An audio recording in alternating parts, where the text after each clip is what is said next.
There we go. Right off that tree limb.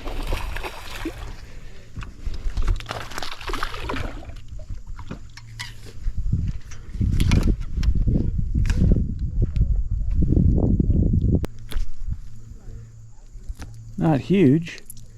They're fun to catch, aren't they? This is, if I'm using a 6-inch bait, I'm going to use a 3/0 hook. I like the wide gap hook, what we call the wide gap. It's EWG, I guess, extra wide gap, some companies call it. I like that hook because it's easy on the plastics and they last longer. If you're fishing for money, you definitely want to use just a straight shank hook. Use that straight shank hook. You tear up a lot more baits with it, but when you set the hook, you get the fish.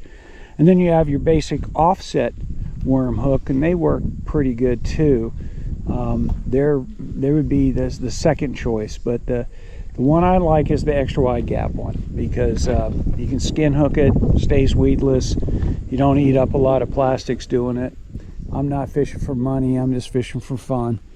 And but if I was fishing for money, I definitely would go with that straight shank hook.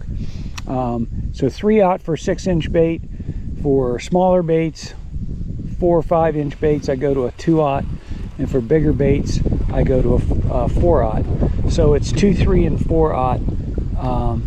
That's the 2/0, 3/0, 4/0. And weights.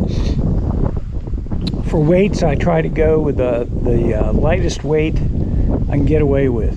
If it's going to be windy, I can't use a 16th. If I'm fishing 20 feet, I don't want to use a 16th. I might use an 1/8. I might use a 3/16. I might even use a 1/4.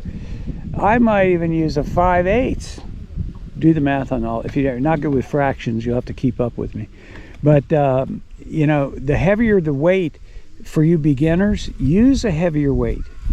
Use that 5/16, because what'll happen, or the 5/8, what'll happen is you'll feel the bottom much better, and you'll feel that bait much better. A lot of times, if you can't feel your bait, then you can't feel something different.